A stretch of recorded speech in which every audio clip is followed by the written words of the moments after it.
বন্ধুরা, আশা করি তোমরা সবাই ভালো আছো। তোমার চ্যানেলে তোমাদের সবাইকে স্বাগতম। তো বায়োলজি পরীক্ষা তোমরা সবাই দিয়ে এলে, চলো আমরা একটু উত্তরগুলো একটু মিলিয়ে নিই। আমাদের প্রথম যে বিষয়টা রয়েছে, দেখো এমসিকিউ প্রশ্ন। প্রথম প্রশ্ন রয়েছে যেটা, এটার উত্তর হচ্ছে আমাদের প্রোজেস্টেরন। দ্বিতীয় প্রশ্ন যেটা রয়েছে, দেখো দ্বিতীয় প্রশ্নের যেটা রয়েছে এটার উত্তর হচ্ছে ডাউন সিনড্রোম, ঠিকই আছে। 3 নম্বর প্রশ্ন যেটা রয়েছে এটার উত্তর হচ্ছে আমার হেপাটাইটিস বি, অর্থাৎ উত্তর হচ্ছে সি দাগ, ঠিকই আছে।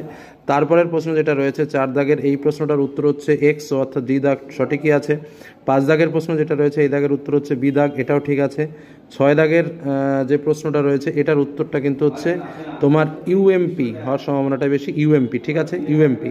পরবর্তী প্রশ্ন যেটা রয়েছে সেটার উত্তর হচ্ছে তোমার সমাপ্তি দশা।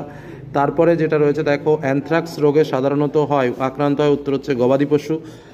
তারপরের প্রশ্ন চলে আসো, নিচের যেটা রয়েছে এই প্রশ্নটার উত্তর হচ্ছে তোমার নিচের কোনটি সহজাত অনাক্রমণতার জন্য দায়ী নয়, ঠিক আছে। এটার উত্তর হচ্ছে তোমার এটার উত্তর হচ্ছে পাকস্থলিতে HCl, ঠিক আছে, উত্তর বি দাগ হবে, উত্তর বি দাগ কিন্তু, ঠিক আছে। পরবর্তী প্রশ্ন চলে আসলাম, যেটা রয়েছে রাইসে বেশি পরিমাণে পাওয়া যায়, এটার উত্তর হচ্ছে ক্যারোটিন, এটার উত্তর ঠিকই আছে।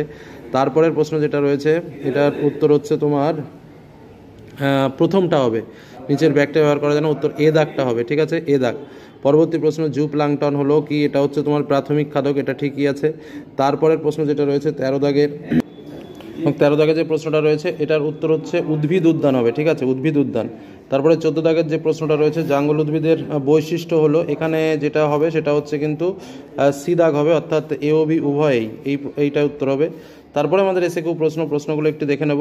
তো তোমরা নিশ্চয়ই ভালো পরীক্ষা দিয়েছো, তো কে কেমন পরীক্ষা দিয়েছো অবশ্যই কমেন্ট বক্সে কমেন্ট করে জানিও। বড় কোশ্চেনগুলোও কিন্তু যথারীতি দেখলাম, বা যতটুকু সায়েন্সের টিচারদের কাছে বা যারা পরীক্ষা দিয়ে এসছে সে সমস্ত ছাত্রছাত্রীদের কাছে জিজ্ঞাসা করে দেখলাম, প্রশ্নের মান যথেষ্ট ঠিকই আছে এবং যথেষ্ট সহজসাধ্যই রয়েছে, এক্ষেত্রে তোমাদের কোনো রকম কোনো সমস্যা থাকার কথা নয়। তো এই হলো আমাদের মূল আলোচনার বিষয় এবং মূল প্রশ্নপত্র তোমাদের সামনে শেয়ার করলাম।